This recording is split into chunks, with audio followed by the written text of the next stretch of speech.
What is up, everybody? Welcome to another episode of the LA Soccer Hub Show. My name is Gio Garcia. I'm your host, and today we're talking LA Galaxy. We're talking LAFC. It's another big weekend of MLS.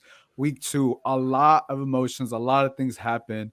But first, let me introduce my guests. We got Galaxy Guy Podcast. Chris, how you doing? We got Alex Ruiz back from Total Galaxy, and we got Andy Diosa from Yahoo. Andy, I'm gonna start with you. How you doing? I know you went to the game. Tell me how the atmosphere was in Charlotte and how you enjoyed it. I'm doing well, man. Happy to be back. The atmosphere in Charlotte was crazy.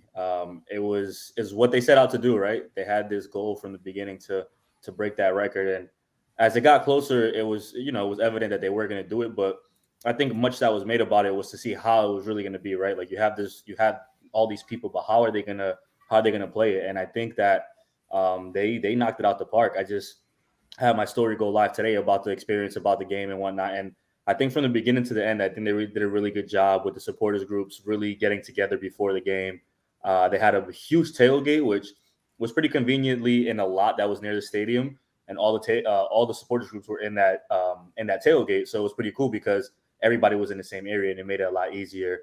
Once they were ready to do the march to the stadium, which they did, I think around 6. The game was just after 7:30 kickoff. So if you could just imagine the timeline of how much of the day they had to get everything together, and then go from there on. But the march was amazing. Seeing them walk through. It was about like a mile to the stadium, so they were walking through parking lots, walking through streets that were closed down by the cops. They had flags. They had they already have their songs. They had their blue smoke. So just the atmosphere was pretty cool. And I think the coolest part to me was seeing how fans that were in surrounding areas kind of were like so awed by the moment. They were just taking pictures and trying to take videos, but then they were just like joining in the march. So then it just kept growing and growing and growing as they got towards the stadium. And the funniest part to me was they got to an intersection that was right next to the stadium, and the Galaxy march was coming in at the same time. So the Galaxy fans were like, "Please stop, stop, stop!" Like just let them pass, and then we'll go. So that interaction was funny. I mean, obviously nothing crazy happened, but impressive to me. And I think that we're used to seeing the opposite end in LA. Like they had that stadium, I think over 80% full before warmups even happened, and that's maybe Wow. because Wow. they said it was a 7:30 kickoff, which we all knew it wasn't going to be. But when the warmups happened, like when the team's running out, that place was already 80% packed. I was actually in the stands at that time because I sat in the press box, but I was with my cousin that was down in the stands, and it was electric in there 20 minutes before the game started. So that was pretty cool because usually teams will say, "Oh, it's a sellout," and you'll see empty seats here and there, but that place was packed all the way from the bottom to the top. So that part was fun. And I think that the energy during the game was good. I think obviously the first 20 minutes were chippy and things like that. But overall, I think the experience for the fans, besides them not being able to win the game, which we'll talk about obviously later, I think they passed everything with flying colors. It was a spectacle that they expected it to be. There was a lot of people there. They handled it well, and I think even from the Charlotte FC side, like they were pretty surprised at how smoothly it ran. And they thinking of the first game coming off a 3-0 loss, they probably were a little worried that the Galaxy were coming in, but I think they managed expectations pretty well. Yeah, I want to ask you because look, they sold out, and it's an NFL stadium, and I think it's just very impressive. When any team is able to do that, let alone the first year club, I think it's very amazing. I'm gonna put this image up, and this is from Charlotte FC. So they sold out 74,479. That number to me is literally just bananas that we're doing these type of numbers as a league, right? Obviously, the other Galaxy have a big pool with the names and all of that. But to see that, because we're used to seeing, this is the Carolina Panthers football stadium. They were able to sell that, and to me, I think that's just so impressive. How did it feel to feel the energy? Because I know we'll go more into it, but I definitely know that impacted the LA Galaxy, impacted Charlotte. But how did it feel to be with just below 75,000 fans? It was incredible, and I think that once again it's a testament to everything that's been going right for the league. And this team is playing its second ever MLS game. Like it's one thing to me. I compare it a lot to Austin's home opener last year. Not to get back to that subject, but that was their ninth game, I believe. So it's a little different when your team is 9 games in, although it wasn't under the perfect circumstances. But this was their second game ever.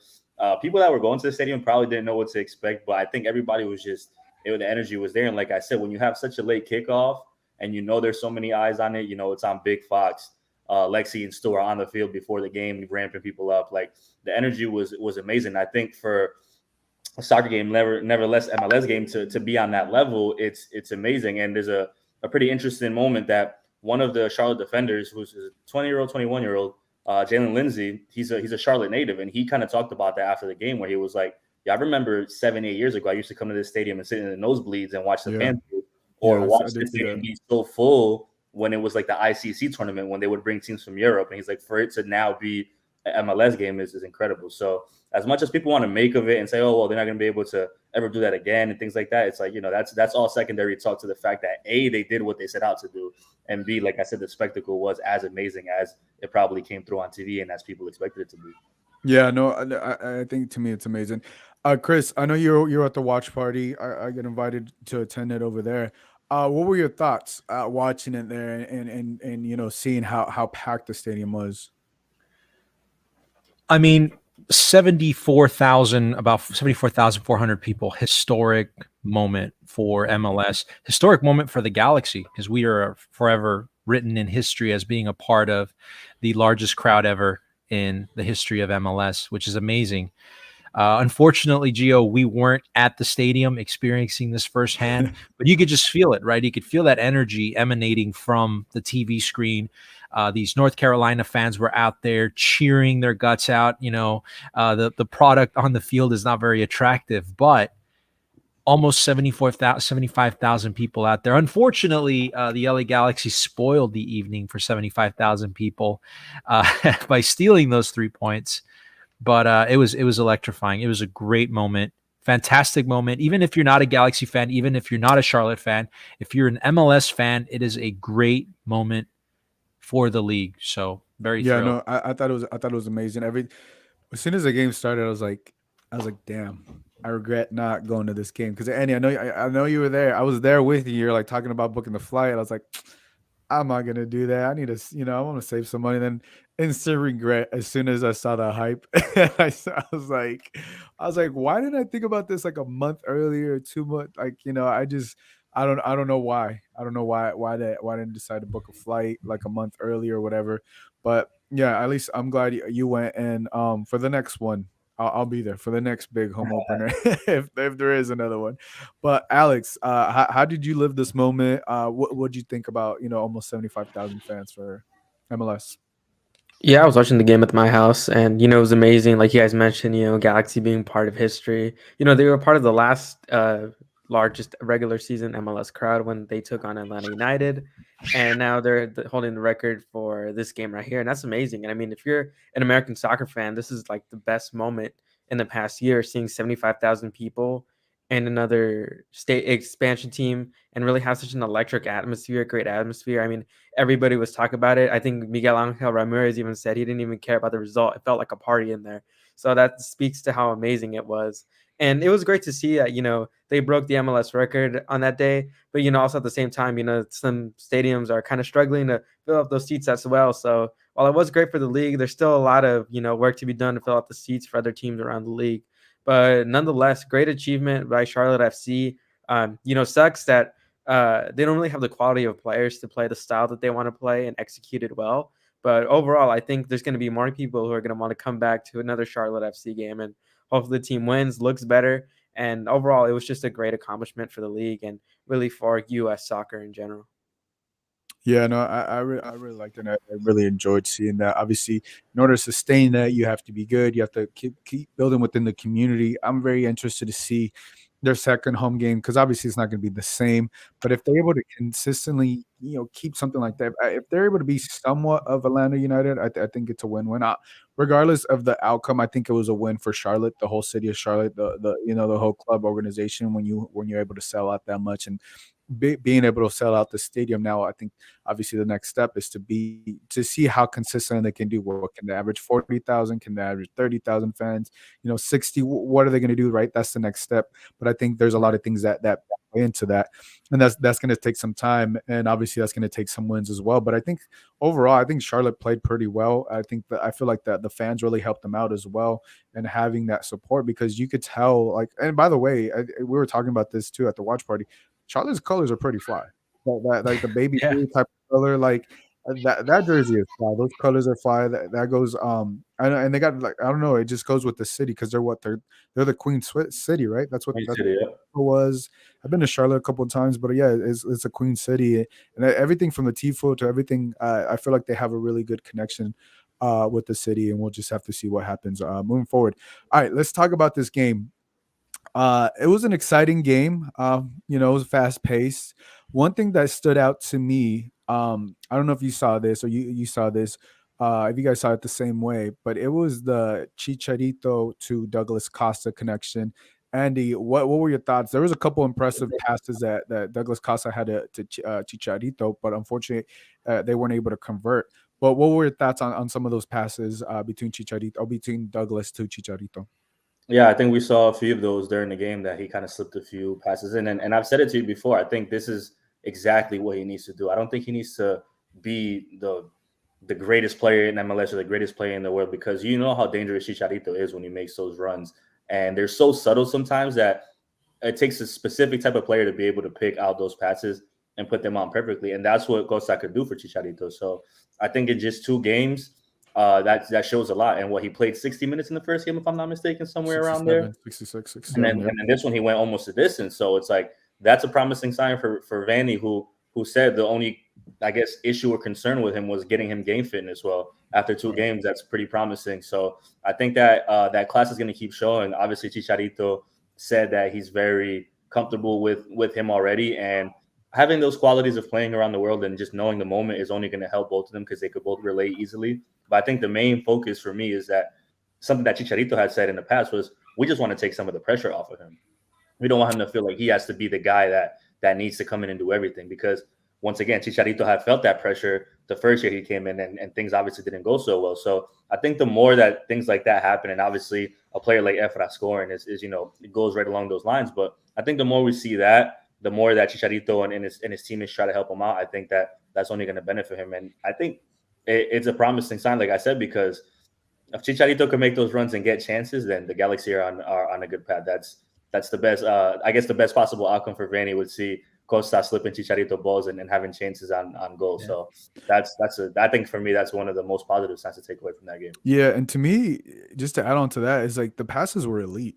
Like he read the run before Chicharito even did it and slipped it right where it should have been. Like the ball was on the money. I think the 2 times he did it, it was insane. Unfortunately, Chicharito, whether he had a tough angle, he wasn't able to convert, but he got the shots on goal. But like just the quality of the pass is insane.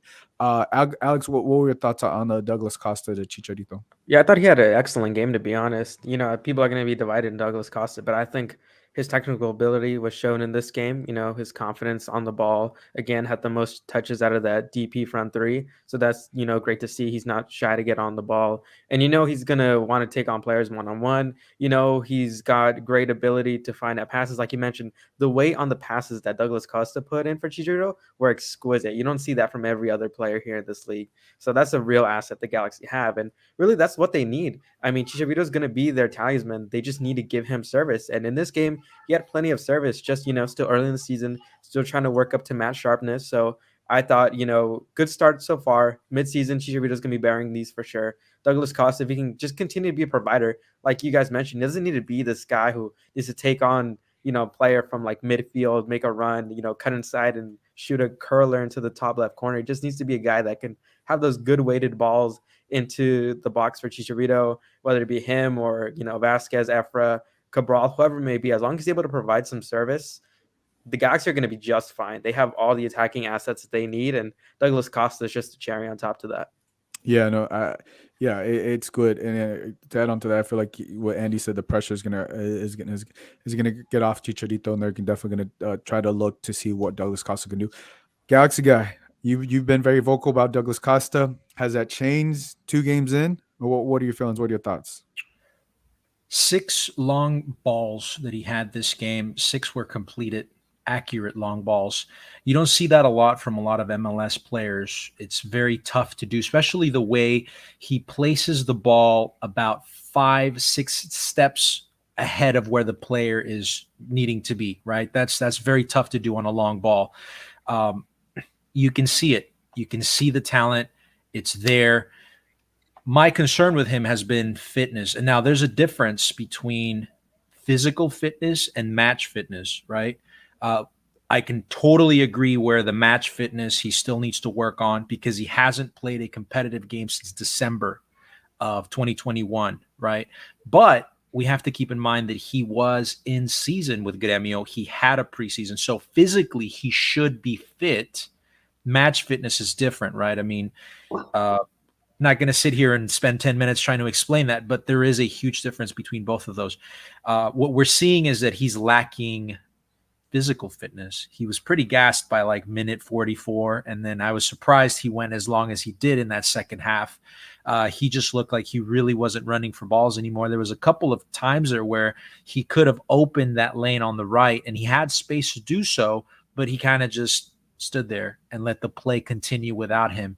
So a little concerned on that aspect still, his physical fitness and whether or not he's going to be committed, dedicated enough to keep himself fit, maintain himself fit, because that's not me just making that up. It's been a problem that's been a constant with Douglas Costa throughout his career, where he's been at clubs and he's just lacked physical fitness. He's lacked that sharpness.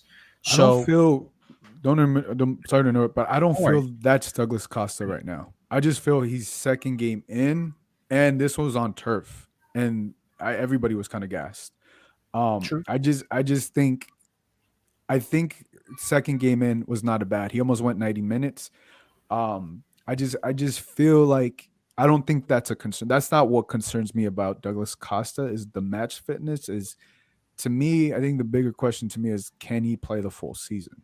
Right. I think that's healthy. that stay healthy. Exactly. Right. And the same thing with Chicharito. Can he stay healthy?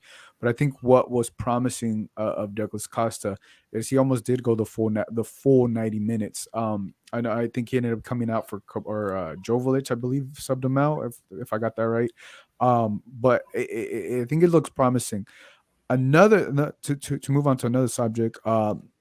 Kevin Cabral, he struggled this game.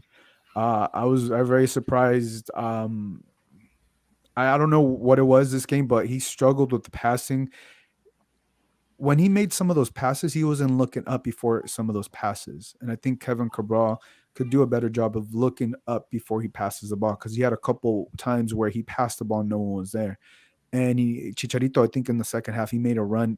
He cut back instead of going straight to goal.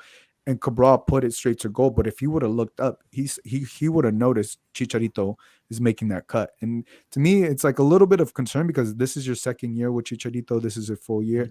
And if you're not understanding Chicharito's runs, and I think Douglas Costa is able to understand those runs like that. Obviously, he has more experience and stuff like that, but he hasn't spent that much amount of time, but he can read Chicharito 2-3 steps ahead.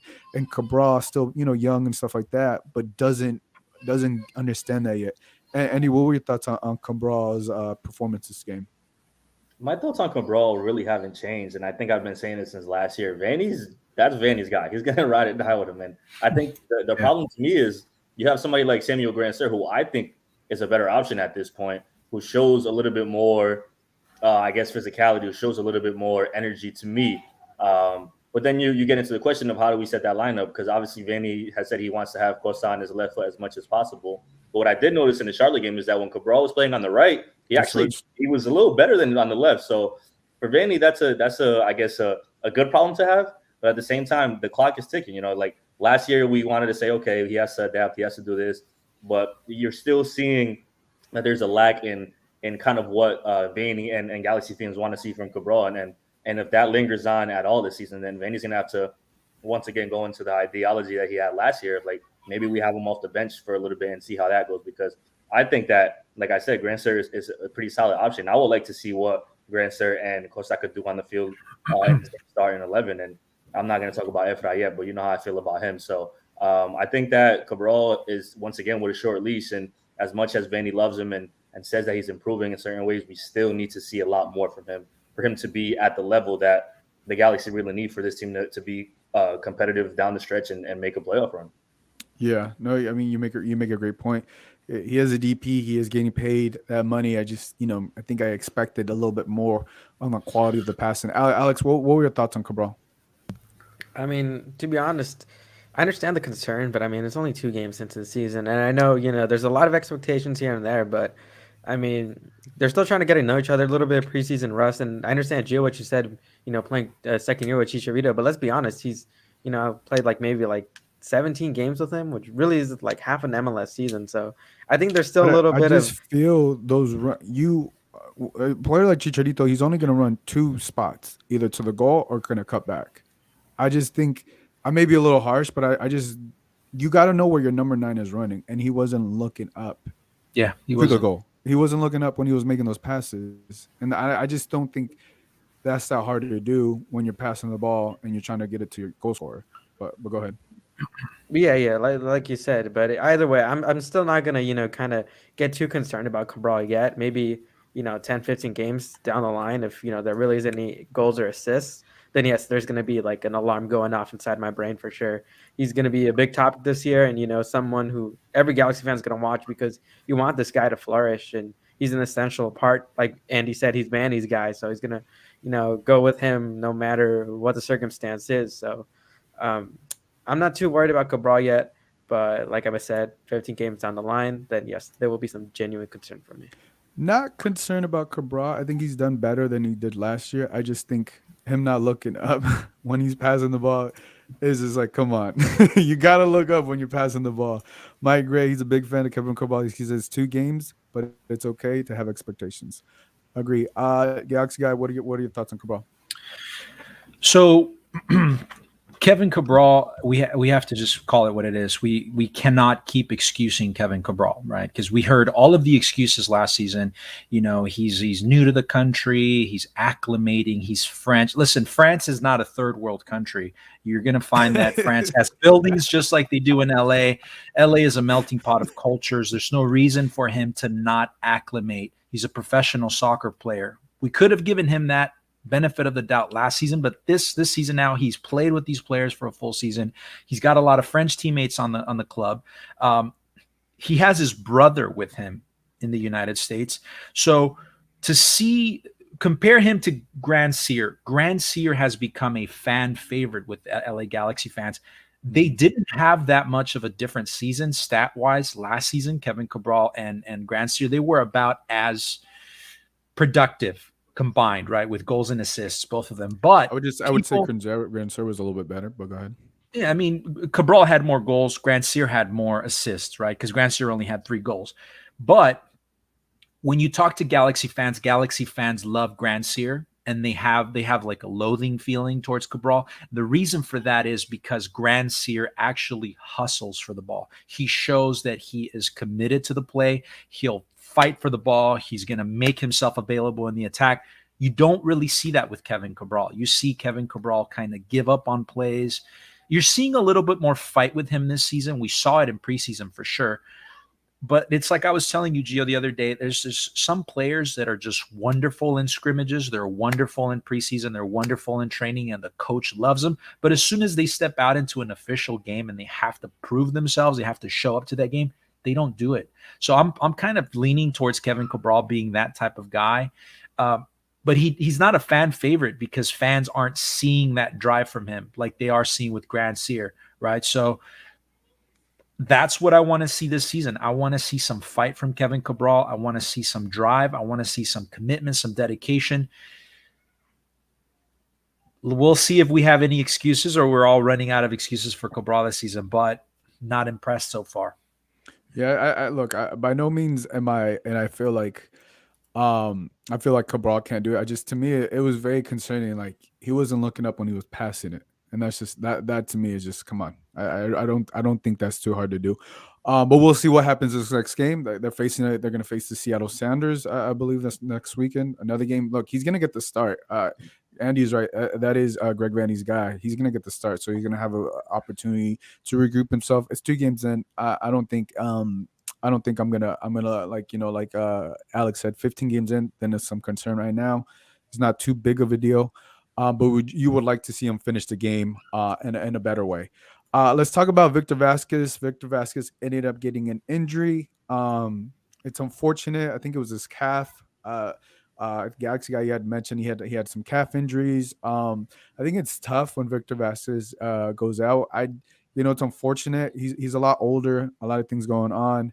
What Andy? I know it was tough, but what are your thoughts on Victor Vasquez if he keeps having these type of injuries? Yeah, that's a tough one because that's another one of Vinny's guys, obviously. And I think that we all know the qualities that he has when the ball's on his foot, the type of passes he can make. But he's starting to kind of feel like me in the Sasha Kljestan role, where like he could give you something, but it may not be as a starter because it kind of gets dangerous when you have a player like that who's that good quality wise, but either picks up injuries or can't play full 90 minutes, whatever the case may be. Just look at Jonado Santos the past few years where the Galaxy wanted to string him along for the sake of it just being him, but it was clear that it wasn't there. So it is concerning. And I think the other part is that the Galaxy actually have decent amount of players that can, fill in or kind of make that a seamless transition where it doesn't necessarily need to be on Vasquez all the time to be that provider. So hopefully it's not too much of a big injury. I don't know. I actually missed it when it happened because good old Don Garber was speaking to us at halftime, and he took longer than expected. So while he was speaking to us in the press box, that injury happened. So I didn't even get to really see it. But hopefully, like I said, it's not major because Vasquez, I mean, what he could give this team, either if it's a starter or off the bench, is very unique. Like I said, hell of a passer, hell of a player, very smart.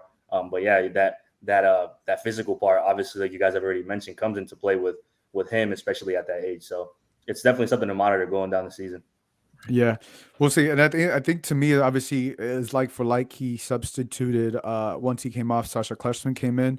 So that's gonna be like for like. I'm very interested to see what happens in the next game because I think that's a role that maybe Efrain Alvarez can step up and play there and get the start.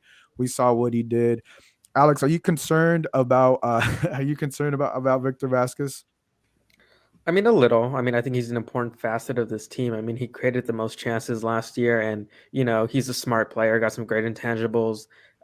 Really good passing as well. So while I think this is kind of a little hurtful, at the same time, I think it could be a blessing in disguise for someone like Efrain Alvarez. I mean, Mhm. he came into the game, obviously scored the goal, made an impact, but at the same time, this could be the turning point for his career. And it's a Monday, overreaction Monday. I mean, if Alvarez plays with Douglas Costa, Cabral, Chicharito, he's got a real shot if he plays a whole year to win MLS Young Player of the Year. And it's not a hot take to say that. He's got quality around him, and he has the passing ability to do that. So I think that's a real possibility if he's given the chance to play a majority of the season.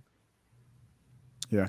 Let's go. I'll start with you, Galaxy guy. Let's talk about these back-to-back wins, and the Galaxy have to thank Efrain Alvarez. But look, before we go to you, we got to show this banger. This banger was insane. Could that be a spark for Charlotte? But then they give the ball away in their own half. Alvarez trying his luck at the goal! Efrain Alvarez with an absolute stunner to silence the biggest crowd in MLS history.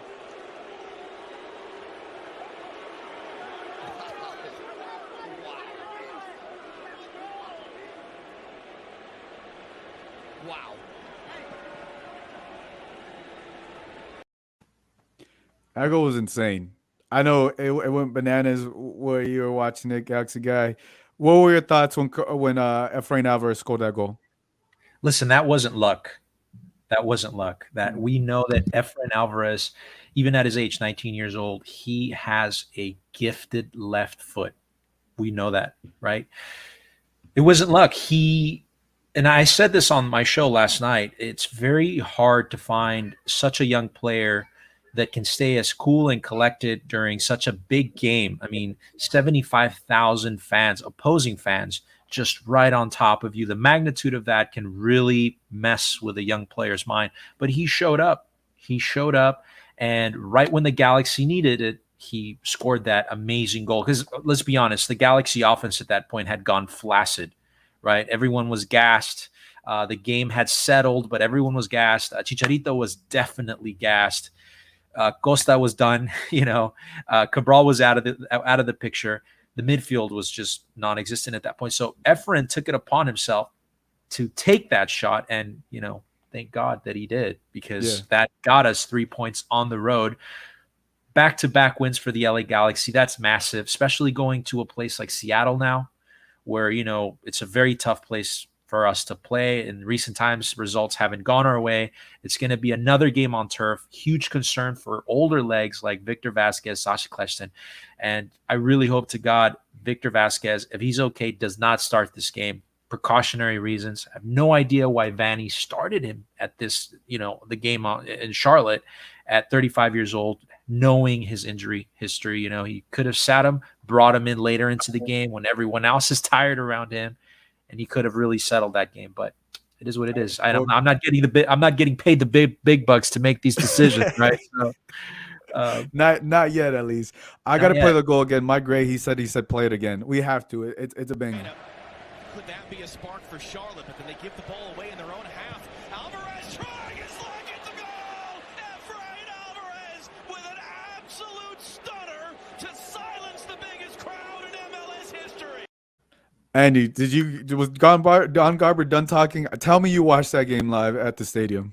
Man, come on now. So I'll say a few things about this Efrain goal. First of all, so you could clip this piece, Gio. I am the official conductor of the Efrain hype train. If you guys every game, by the way, every game. I'm on there. We picking up steam here. So the funny thing about this goal is I was sitting next to Tom Boger from MLS in the press box, right? And when Efrain was warming up to come into the game, I turned to him and I was like, "Yo, Efrain's about to come in this game and start acting up." And I tweeted it at the moment because, like I said, I'm the conductor of this hype train, and I tweeted that. And then 9 minutes later, he scores that banger. And Tom looks next to me. He's like, "Oh shit!" Like just literally was like, "Oh shit!" And I'm like, "Yo, man, this kid is really, really talented." Like it was hilarious. And then the Galaxy fans found my tweet and started going crazy. They were thanking me the rest of the night, which I appreciated that.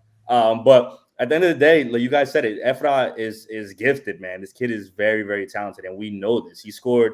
I think Alex was the one that brought this up. They scored that late winner or that late goal against was it Vancouver last year, whoever the hell it was, in the 93rd minute. The kid is solid, and I think you guys bring up the best point to me is his demeanor. He's calm. Like he comes in a game like that with so much pressure, knowing that a lot of these players are tired, and he takes advantage of that opportunity. And Gio, we've talked about it, how we say maybe he's better off the bench. Maybe, when he gets to starts, he isn't as productive, but it's no surprise. I mean, we've seen him do it against LAFC in those big Tráfico games. We've seen him, he's done it in countless moments. And I just think that he's so deserving of more, whether or not that's the best thing for him. But you bring up a good point with the Vasquez injury, maybe potentially being an opportunity for him. But the kid is great. I actually got to see him after the game because Charlotte was doing press in person. And I was just like, "Yo, congrats, man. That was a hell of a goal." And he's just like all smiles downstairs, like happy as the Galaxy were walking out the locker room. And I think my favorite part of the goal was at the end of the game when they were leaving. I don't know if you saw, Galaxy posted it when he got up on the DJ stand. That was they were walking out, and it just says, "Are you ready to party?" He's like, he just went thumbs up. Yeah, it was a great moment. The way he celebrated, he obviously passionate, and it's funny because I think it was a Charlotte goalie that probably bitter said something along the lines of like that was like a good goal, but it was kind of like a cross and a shot, and I was like, nah. And somebody asked him, in his press conference, he was like, "No, that was 100% a shot." And anybody that that saw it right in the moment knew that was what he meant to do. So I was excited for him, for me being the conductor of this hype train, for me telling Tom that he was gonna do it and then do it. I'm always a Efra fan, and I think that he deserves it. So that was a beautiful moment with so many eyes on it. Yeah, so obviously, what I understood, Efra has you and your tweets to thank for that. I should have put my phone out when I saw him down there, but I was gonna let him have his moment. I'll talk to him about it after. Pull some muscle at Yahoo, hey, good bro. man. I'm glad you let him have his moment. Alex, look, I'm with you. He meant to that was a goal. That was a shot on goal. Efra has that type of quality and stuff, and I like what you said. He has the confidence, and you hear him speak. He definitely wants to be a starter, and I think you're right, Alex. This is the Victor Vasquez is a blessing in disguise for Efrain Alvarez. I expect him to start next game. Alex, give me your thoughts on Efra. He also made obviously team of the week, got the banger, back-to-back wins. Give me your thoughts. Yeah, just amazing by Efra, really. I mean, he's come off as a super sub this year. He did it for portions of last season. And just bringing that momentum into this year, it's just amazing for him. And scoring a goal like that is going to help out his confidence for sure. I mean, if he starts the next game against Seattle, he's, not going to be, worried. He's dealt with 75,000 people, against him. I don't think he'll see Seattle as big as a task as Charlotte was. But overall, like I said, this Vasquez injury could be a blessing in disguise. I mean, he's got some great playmakers around him in Douglas Costa, Victor Vasquez. I mean, he's learning from them. And, he's already got the technical ability, which, is hard for players on their own to learn. But he's already gifted with that. He just, needs to mentally just be smarter, kind of like Victor, because that's the thing that, kind of keeps Vanny from, not dropping him, is that Victor's a really smart player. And if Efrain Alvarez can really get that football IQ up high, he's going to be a monster in this league. And I'm not afraid to say that. He will be a monster in this league if his tactical awareness is as high as, Victor Vasquez is. Yeah. That's a big, thing task to do. It's really hard as well, got to rewire your mind while you're playing. But overall, the sky's the limit for this kid. One thing of note, I had Victor Vasquez on my show when he first signed with the Galaxy, and he mentioned Efrain Alvarez by name.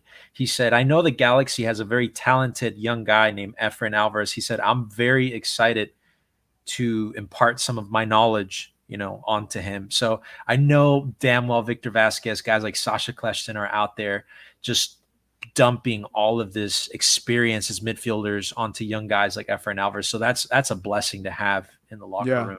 I definitely feel like this is, Efrain Alvarez's year. That to me shows how much confidence he has in himself, and he has in himself this season. And I hope he gets to start, because I don't know how you sit him after scoring a banger like that, and the questions and concerns about Victor Vasquez. So we'll see what happens. That's gonna wrap it up for this first half. I want to thank Galaxy Guy for hopping on, Alex Ruiz, and Andy for whatever reason decided to wear an Austin FC hat. He's feeling confident all of a sudden. I don't know why. Two things for log off. Salute to Noda Brewing Company with the soccer jersey from Charlotte. Beautiful, nice, yeah. Over there, so I had to rep them. And there's only one other team in the Western Conference that's 2-0 like the Galaxy. I don't make the rules, just look at the standings. Hey, Noda, I'm gonna look for that check. You better split that check between me and Andy over here promoting. Hey, royalties. All right. All right, guys. We'll be back in a minute.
All right, guys, and we are back. We have to talk LAFC. We got JP Marcus come join us with us again, and we got Garrett.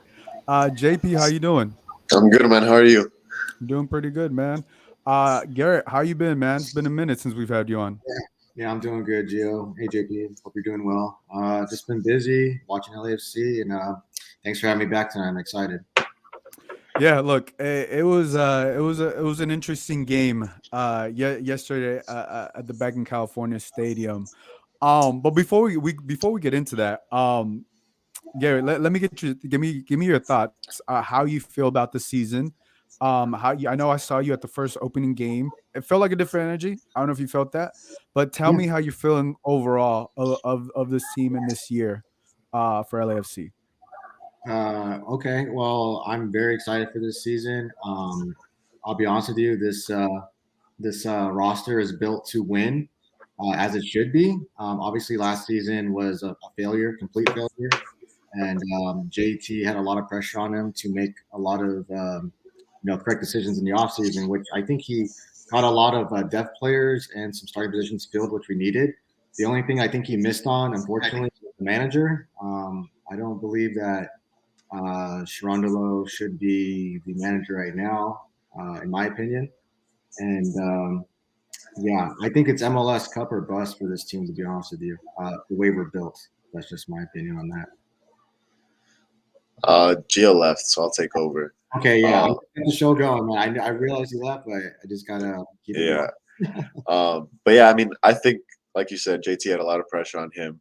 He did his job in the sense that he got MLS experience. He has guys that know how the seasons run, especially when times get tough. But I think he really addressed those issues. Honestly, obviously, we still have that third DP spot, but I think the season is going well, and I think Steve is really gotten comfortable just 2 weeks in. I think he's very comfortable being the head coach and has not really been timid or shaky in press conferences. So I think the season is looking good so far.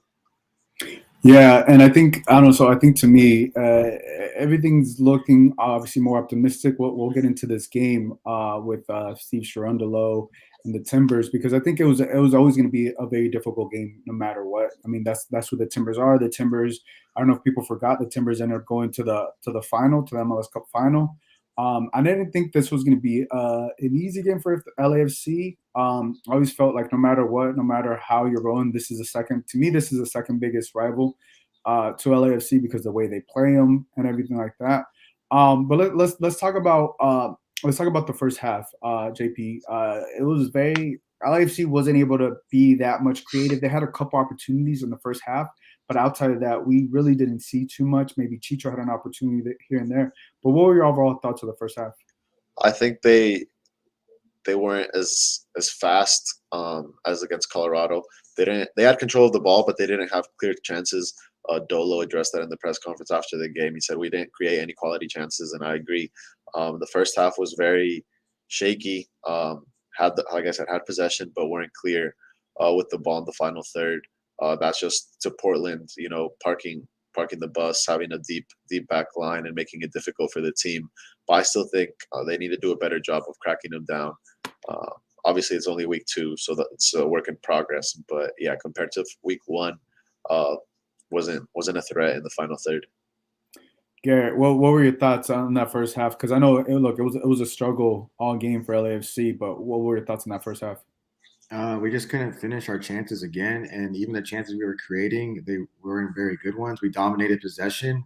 Portland was backing off. They want to do like a counterattacking kind of a game, which honestly, if they had maybe a Chicho on their team or even a Poku in the second half, they probably would have scored a couple. But it was a little cagey, and it just needed someone to crack open in the offensive third, which unfortunately we couldn't get it going. You can see Bella was getting frustrated with the ref, and he was getting frustrated around him. We had a lot of chances, but it's just like last season. We have like maybe 10 chances and we'll only score one of them. We need to start capitalizing. If we have 5 chances, we need to at least get 4 out of 5 or 3 out of 5. It's all about finishing, which we're still working on. Yeah, and obviously, look, second game in the season. I'm pulling up the lineup here. Obviously, this is to me, and I think to everybody's probably the best starting lineup. Maybe Murillo. I still have questions about Murillo being a starter. But everything else, this to me looks like this is LAFC's best lineup.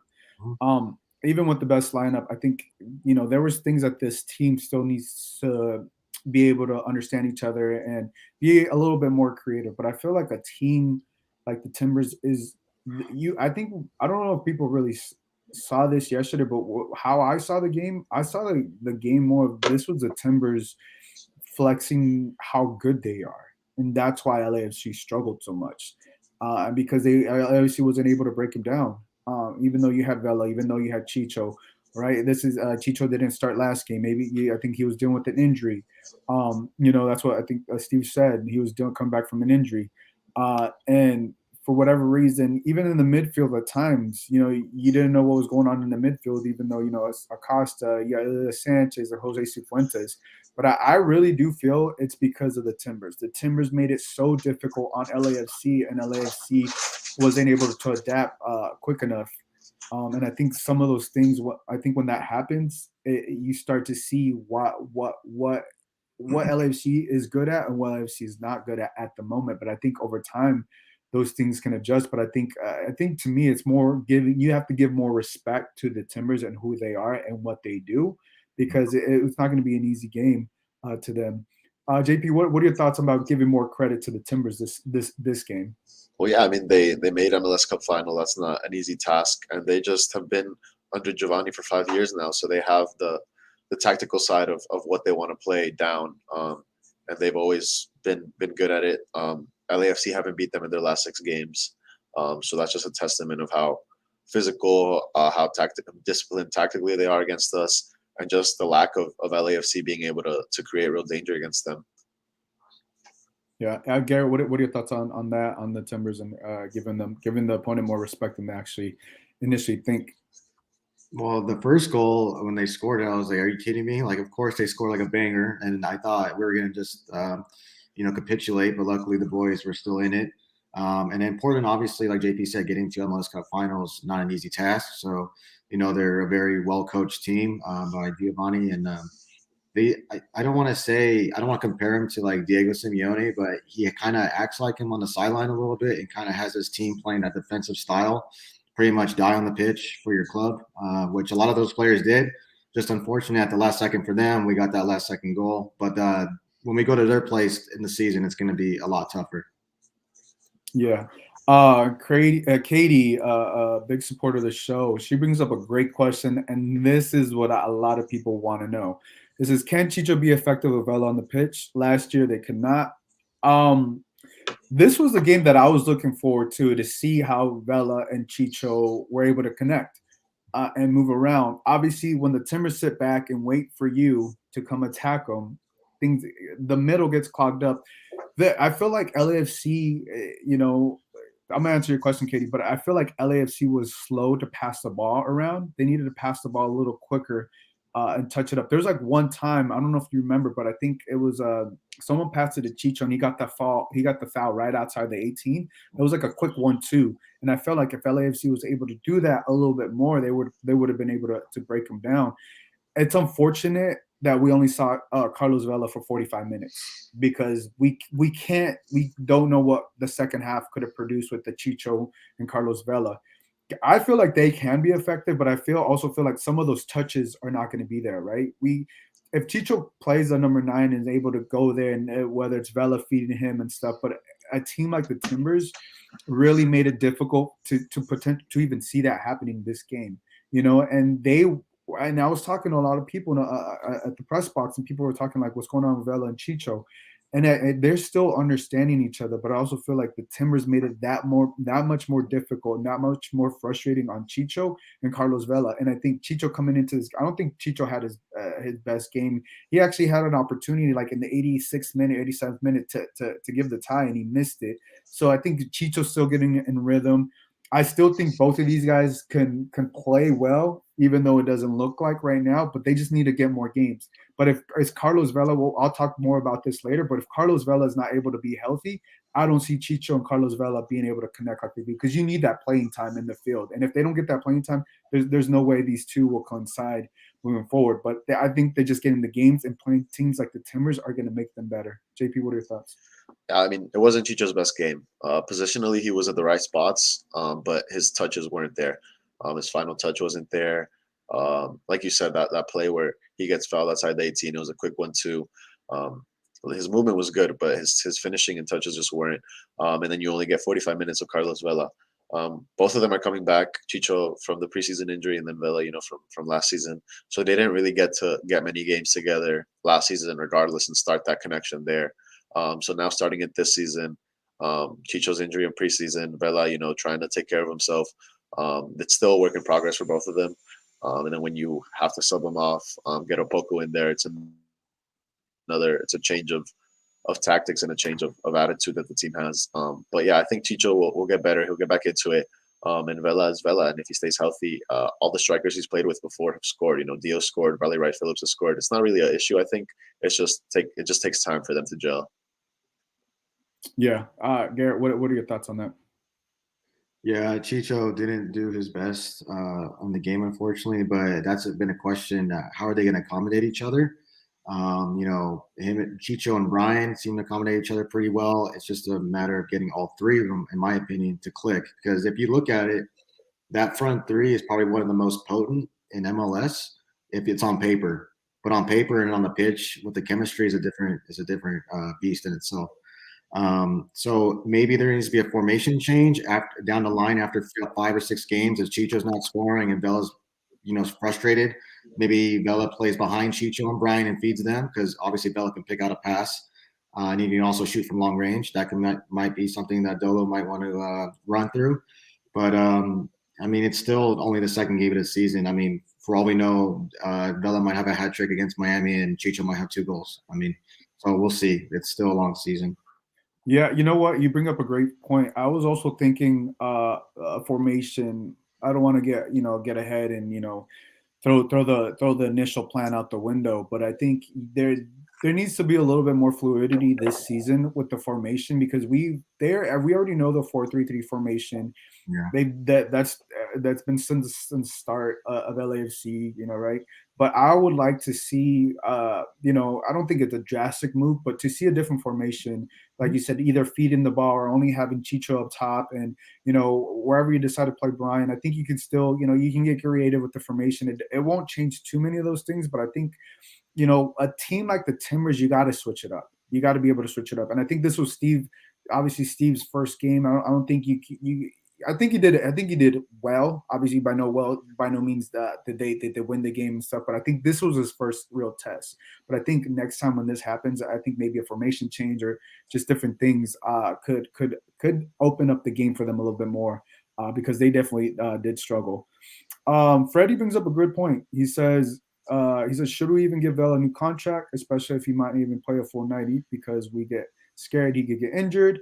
And then he also adds, everyone always says if he stays healthy, when do we say we have to thank him for the past to move on? Well, I think this is when these 6 months is when and is what LAFC is trying to identify, because after the first game, everybody was like, yeah, sign him to a new contract, rightfully so, right? He scores a hat trick, but only playing 45 minutes. JP, how concerned are you about Carlos Vela? I think there's always concern when a guy gets up in age, after your 30s, you're most likely to be injury prone, especially in a position like Velas, who's always on the ball, who's always going to, be hit. There's always that risk, but there's a lot of reward when Vela stays healthy. We saw it last week, he single-handedly beat the Rapids. And it's a big question if he stays healthy. Like you said, these 6 months are a perfect, test. If he can stay healthy for 5 of these 6 months, sign him to a new contract because you're going to see what he produces on the field.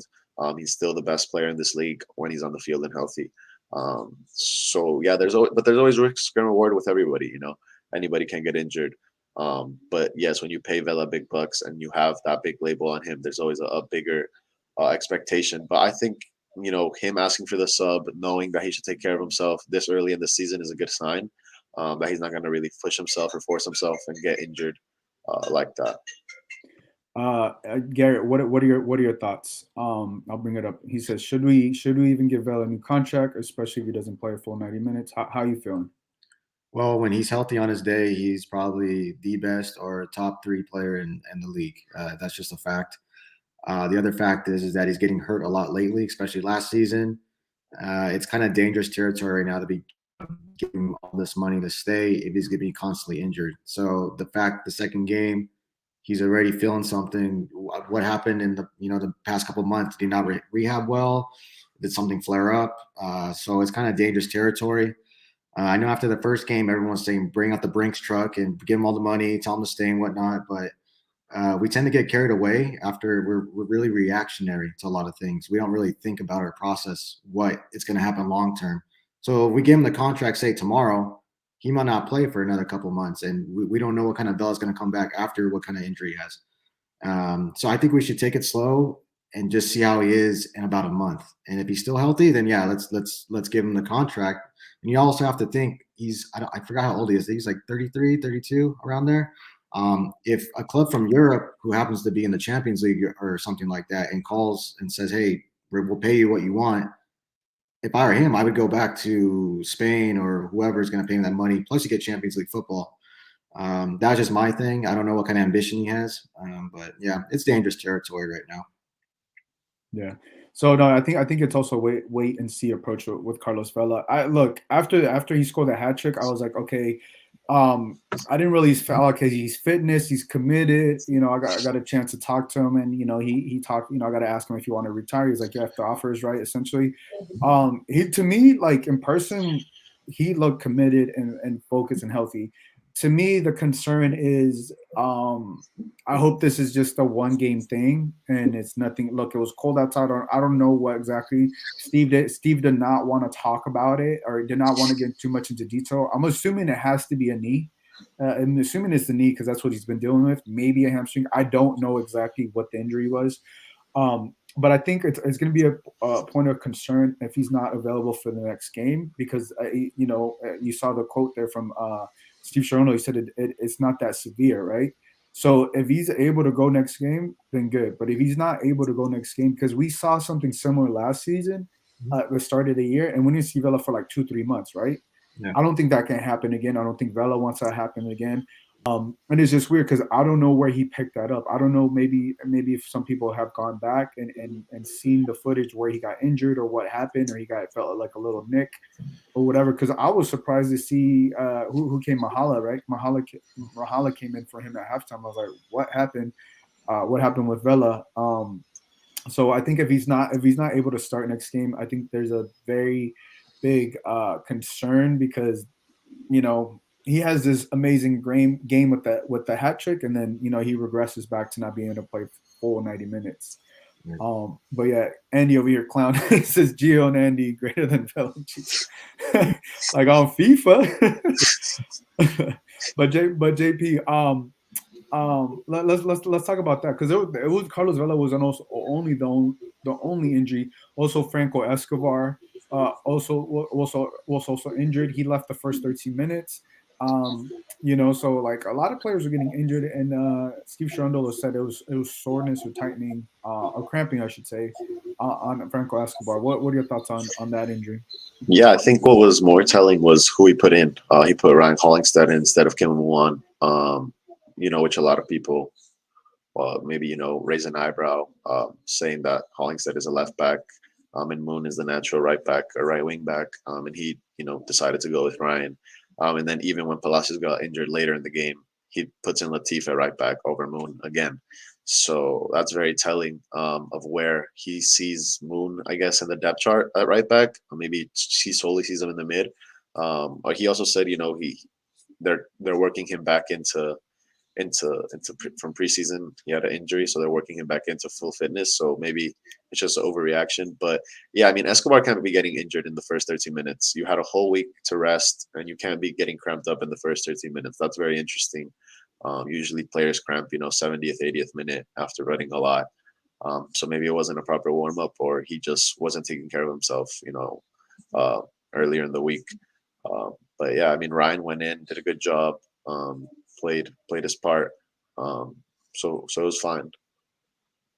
Yeah, you bring up a great point on Ryan getting the start over Moon, and also another point. Latif comes in, he plays a right back as well over Moon. Gary, what were your thoughts on that? Obviously, Franco Escobar, getting injured the first 13 minutes, and then the subs that came in after that. Yeah, I was a little disappointed to see a lot of our guys getting injured, especially in the core. That's kind of worrying. The fitness levels again seem to not be there, or maybe just it's just an accidental. I'm not sure, but the good thing is, in my opinion, I think we have good depth now.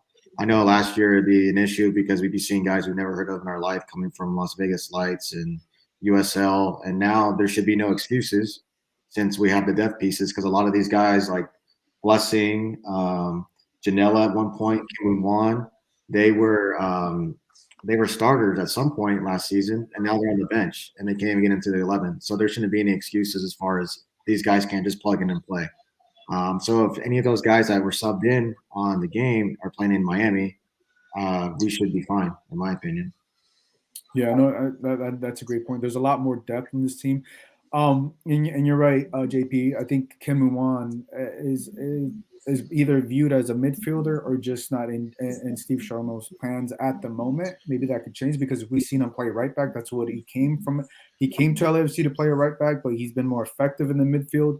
And maybe it's harder to break in the midfield when you have Sanchez, Jose Cifuentes, and Acosta, right? So especially if playing in that 4-3-3, and maybe if we see a different formation, maybe Moon potentially get minutes, but I would also like Latif Blessing more in the midfield.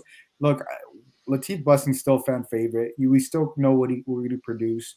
I think it's always exciting when you see a player like Latif Blessing. It's just hard because I don't think he's cracking that starting lineup unless there's an injury that happens. But yeah, we'll see what happens with that. I do want to talk about. I did hit on this a little bit earlier, but I want to talk about Steve Cherundolo because this was really his big first test against a difficult team. I know the Colorado Rapids last game was his first game, but I really felt like he was going to be challenged in this game. He was. What were your overall thoughts on Cherundolo, the moves, and how he did against the Timbers? Tactically, I mean, he made the right subs. He put in another striker with Moose. Being up 10 men, you have to put in a striker. You have to go look for goals, especially if you're down. And then Palacios gets injured. He puts in Latif, which is naturally a winger. At the beginning of his career, so another threat down the wings. So I think he did fine. I mean, there was also a shot in the first half where Vela, they call a handball on Vela, and Steve is screaming at the ref that it's a wrong call. So that's some fire that you want to see from Steve, early on. And the pressers, he looks composed. He answers all the questions, well, in depth too. He said he's like, we have a vast, deep roster, and he intends to use all of it. So he's aware. He's aware of what he needs to do as a coach in MLS to succeed. The question mark was just he didn't have an experience on what was going to happen with him, and I think he's proving little by little that he's ready for this coaching opportunity. Garrett, what are your thoughts? I think I'll judge him after 10 games. I'm not going to judge him after the first two, especially at home. We need it now. It's 2 games in. It's today. I'll bring you on 10 games in, but I need to know your thoughts now. He's not the right guy for the job. I already said that in the summer. I'm sticking to my guns. I'm gonna be honest with you. Everyone in the group chat, everyone knows it. I think he's a PE teacher. He has no experience. Well, we don't need to get that far. Okay, well, I'm gonna get on one here, but so far 2 games, he got 4 points, so that's good. Played against the finalists from LS Cup, he got a point, made the right subs. So when the going gets rough on the road, or if we're struggling, how's he gonna react? Is he gonna be as composed in the press conferences? How's that gonna work? And also, if some of the players start to get a little antsy at practice or even on the pitch, how's he gonna handle that? Because he's never handled some big egos in his life. He's only handled USL, which you probably didn't even know some of the names of the players he was coaching. Well, you don't think in Europe he handled egos? He was the under 19 coach, and so he's dealing with teenagers. These are men. Well, look, this is what I will say. I'm very impressed so far. I know it's 2 games in. You take 2 games in. I think last year, if this was last year, I don't know if they would have potentially won this game. What I did see, you're right. He made the right moves tactically. JP, he brought in the people like for like. There's more depth. Another thing that I saw is when he subbed Jose Cifuentes for Danny Masevsky, whenever that was. He was, and they were down a man. He was throwing everything. He went all out. And that's what you got to do when you're down. When you're down a man, you're down a goal. You got to go all out. He played with 4 forwards. I don't know what the formation was or whatever. We'll figure it out later. But that's what I like to see from a coach when they're down a man, they're down a goal, and you throw the whole kitchen because you need something. And he wasn't afraid to have 4 forwards play up top, and it evens out when they're down a man. So it evens out, and especially when the Timbers are playing. When the Timbers are parking the bus, that's what you got to do. Unfortunately, I think I would have liked to see a little bit more creativity, but I think in 2 games, I've been very impressed with Steve Cherundolo because look, I didn't know Steve Cherundolo. I didn't cover any Las Vegas lights or anything like that. And on top of that, in the press conference, it's very refreshing. Look, I've been used to Bob Bradley, but he'll answer any question. No question necessarily bothers him. And it's more refreshing to actually listen to the press conference, ask him a question. And I don't know. I'm 2 games in. I'm very impressed. I will also give my takes after 10 games. Look, after they also play the Sounders, who are also after they play the Galaxy, right? Those are the big games. But look, I really felt like the Timbers was going to be his big test. He didn't get the win. They didn't lose. But he was also very honest in the press call. He's like, look, this is a game we probably could have lost. This is a game.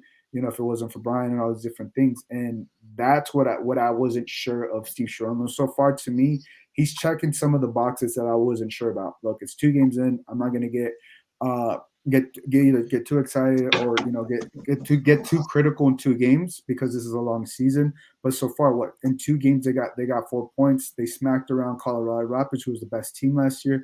They got a tie with the tough team. I think 4 points in 2 games is not that bad. JP? Yeah, no, I agree. I mean, he's very self-aware of the teams being of the game. Portland had its chances at the end too. They could have easily won it and finished the team off, and he's self-aware that LAFC and his team need to do better. But yeah, 4 points, 4 out of 6, especially playing first place in the West last season, and then MLS Cup finalist again. Two coaches who are already established in their teams, who already have a set idea of play, and Steve, with his first 2 games, having to play against experienced coaches and doing well, just shows how he's growing into the position, and you could be very hopeful that only better things are to come. Yeah, Chris brings up a good point. He says Acosta he brings up a point. Acosta and Sanchez are not a good combo. Moon should be playing in the midfield. Blessing should be playing midfield. Our midfield is suspect with Sanchez and Acosta. They are good players, but they're not attacking players and don't run. Hence why in both games there is a massive gap in the final third with no midfield and no one to shoot at the top of the box. This is going to be a problem all season if we keep Sanchez and Acosta in the midfield all season. It's an interesting point. It's a very interesting point, and I see what you see because these are more I guess you could say defensive-minded midfielders. But 2 games in, I think they're still learning how to gel with each other. I would have, Jose Cifuentes also didn't have a good game as well. But I really feel this is more on the Timbers imposing more of the willpower, and LAFC still, struggling a little bit more. Maybe down the line, 10 games in, everything. I think Costa, Sanchez, and Cifuentes. That to me, those should be the starters in the midfield. If you're gonna go 3 in the midfield, I just don't see how you start Moon or Latif out of any of those. I just don't see that. JP, what are your thoughts on the comment? Yeah, I think they're still gelling. I mean, Ilie hasn't been on the team. Acosta's new to the team. Cifuentes has a different role in this midfield. I think Ilie has been the best player on the pitch, throughout 2 games for this team. He dominates the midfield. He does the right passes defensively. His positioning is good. But Acosta, I think, has also a new role in this team, in this midfield, what he's used to. So it takes time. 2 games is not fair, especially for such a big component, which is the midfield in a 4-3-3 formation, and under any team. A 4-3-3, the midfield is essential. So 2 games is not fair as a fair assessment. But yeah, I mean, if you do want more of an attack or more pace, then yeah, Latif and Moon definitely add that in the midfield. But I don't think it's necessarily what you need all the time in games. And Acosta, Ilie, and C4 are the best 3 on paper, and they haven't done anything to get their spots taken away yet. Yeah, not at the moment. 2 games in, 10 games in. I think you bring that up again, Chris, and then we definitely talk about it. But I see where you're going. I definitely see where you're going with that point. Katie says Ilya is the man. Freddie says I don't think we fully count Colorado since you played 3 years prior. Colorado also won this past weekend. I think you definitely count that game. Let's talk about Brian Rodriguez clutch assist, because look, let's talk about his whole game. He struggled in the first half, but had a better second half. He even said that he wanted once he knew Vela was out, he wanted to pull. He had a bigger responsibility. Garrett, what were your thoughts on Brian Rodriguez? Well, Brian, I like Brian, but he's so frustrating to watch at times. Sometimes he's good, sometimes he's bad, sometimes he's okay. But when he's clutch, you got to give him his credit. So I mean, you can be a player in a game, struggle for 89 minutes, and in the 90th minute, if you're having to make a mark on the game like he did, then you just got to give him his kudos and applause. What you did is very good movement. Burned the defender, crossed it in, and Fall was there to tap it in for the final goal. I think Brian just needs to keep his confidence up. And I keep saying that if Brian plays with Chicho and Vela, those 3, there's no reason that they can't click. It has to click. I mean, when you got 3 players that have good ability and Brian can feed off of that energy, I think this season's going to be huge for him. And then maybe at the end, there's always been rumors of him leaving LAFC. There's always reports of him going to Brazil or wherever. Maybe he'll get his move eventually at the end of the season, but he's going to have to work first for it. Yeah, no, I was very impressed with him the second half. The first half, in the press call, he said he wasn't getting enough of the touches. JP, overall, what were your thoughts? Well, let's play the game. Let's play the goal, because the goal was it was amazing. Be a blow for the US. Rodriguez, good skill. Goes across, it's a leveler. Right at the death. LAFC have got the goal, and it's Mamadou Fall.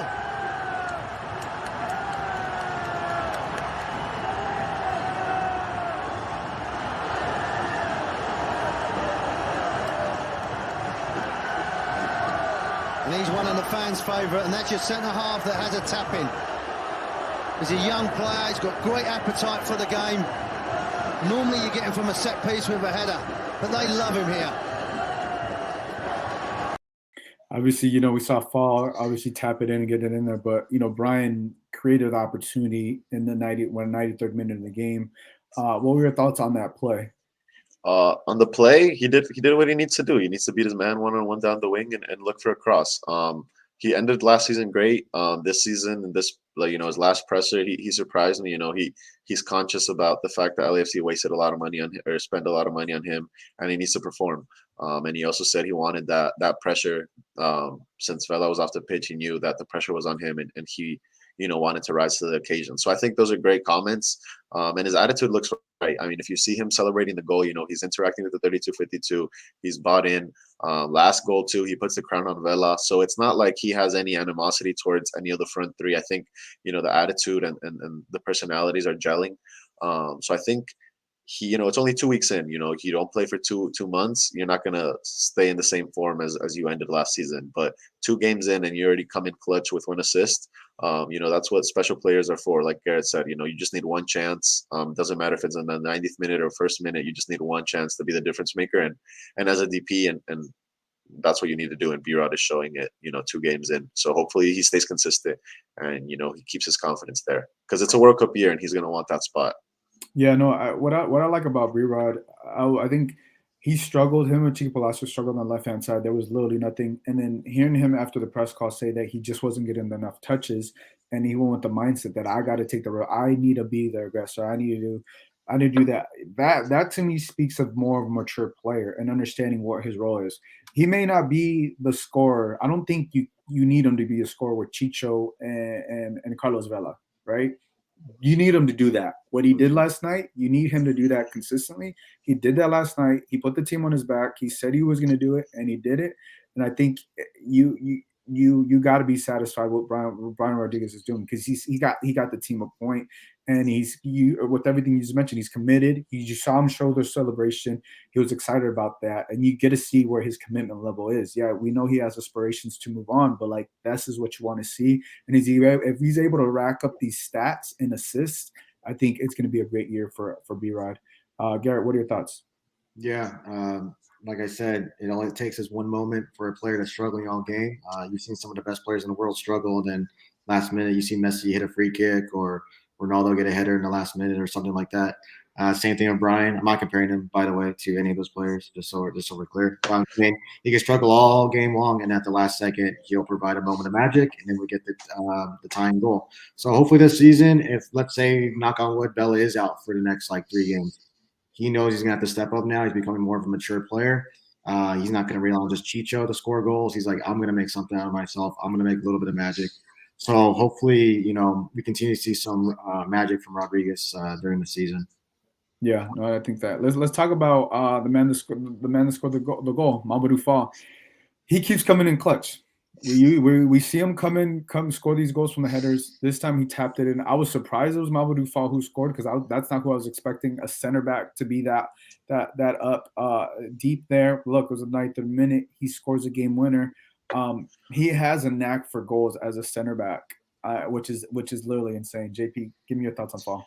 Yeah, I mean, he's 19 years old. He's played 16 games, and he scored 5 goals as a center back. As a center back, you're not really supposed to be in the box in the 90th minute. finishing plays off, but he's there because that's just how athletic and versatile he is. I haven't seen him get tired yet. He's great. He's an aerial threat too. The way he jumps for those corner kicks, if it hits his head, it usually goes in. So he's just a threat. And he's still learning. He has a high ceiling. LAFC can really flip him and sell him for a lot of money, maybe this summer or next summer, because a lot of teams in Europe would love a player like him. And he's a fan favorite. He interacts with the crowd. The crowd loves him. He gets into it, and he has an attitude, good attitude, and that's what the team wants. Yeah, obviously we see these images of their Mamadou Fall. He also made Team of the Week, which was really good, really exciting for him. Garrett, what are your thoughts on Fall? I love this dude. This guy is everything that we need at LAFC. He has passion. I like that he gets pissed off in the games because I think we need that. You would think that would come from like a veteran of like maybe 28, 30. No, this kid's only 19. He's showing that already. I believe he's Senegalese. So the fact that he has a chance, I've seen Senegal's international team. You got the likes of Koulibaly and Diallo at center back. I mean, he's probably been watching them at the African Cup of Nations. And the fact that he's scoring so many goals as a center back tells me he watches the Sergio Ramoses of the world that are always in the box or trying to get a goal or something when Ramos was in his prime. So he studies the game. You could tell he wants to learn. It's unfortunate, though, he's next to Murillo. I'm hoping that Segura, once healthy, it's Segura and Fall, because them two together, I think, would be very strong. But we also have to remember this guy's 19 and not 29. He's going to make mistakes. He's still developing at a young age. So if he messes up, we can't all get pissed off at him because, again, he's 19. He's not 29. He's not a veteran. He's not there yet. Also, I keep hearing, if he'll get a big move to a European club. I think we all would like to see Fall go to, I keep seeing people say the Premier League, which obviously that would be a dream for not only us to see one of our players go to a European club like that. But I think the most likely destination, if he keeps progressing and if he keeps getting man of the matches, would be a team maybe in the Netherlands or Belgium or maybe Germany at that. And I think that would be a huge step for not only the club, but also for Fall. Yeah, I think, look, we're still a long way from that. I definitely see Mamadou Fall going there if he keeps this up, but I still think we're a long way from that. And I'm with you. If he's able to produce these amazing moments, you got to live with some of the mistakes he's doing. He's 19 years old. Mm-hmm. With him, you have a longer leash. With Murillo, it's different. It's just different. So I can live with some of the mistakes Fall does. I can't live with the consistent mistakes that Murillo does. So that's two difference. But you're right, JP. Him and maybe Eric Segura whenever he's able to come back, or Elfie, or even Ibiaga. I think that definitely is a very good pairing. And I think, look, the sky's the limit for Mamadou Fall. He's definitely a person that studies the game and understands. And just to be there at the right moment, at the right time, and be able to tap that in, just speaks volumes of the team. Look, there's a lot of young talented players in this LAFC team. You just had Vela. You just had Rodriguez to Mamadou Fall. Be able to find that connection, and if they're able to do that and stay healthy, I think this team can only progress. Even with Steve Sharona, if Steve Sharona is able, obviously, the more games in, and the more battle tests he's going to get, I think there is a lot of upside to this LAFC team. But it is really going to depend on the health of Carlos Vela. Carlos Vela is not able to be healthy, then that's a struggle. So we'll have to see what happens. I know there's going to be a press call later this week of LAFC, and we'll see what Steve Sharona says about Carlos Vela, Franco Escobar.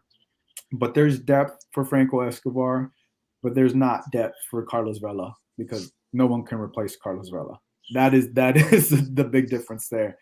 Look, I think that's all the time we have. I want to thank you, JP. I want to thank you, Garrett. Everybody in the chat that commented. I want to thank you guys for hopping on. Even Anthony said he enjoyed the show. So, but yeah, thank you guys, and we'll catch you guys next time. Bye, everybody.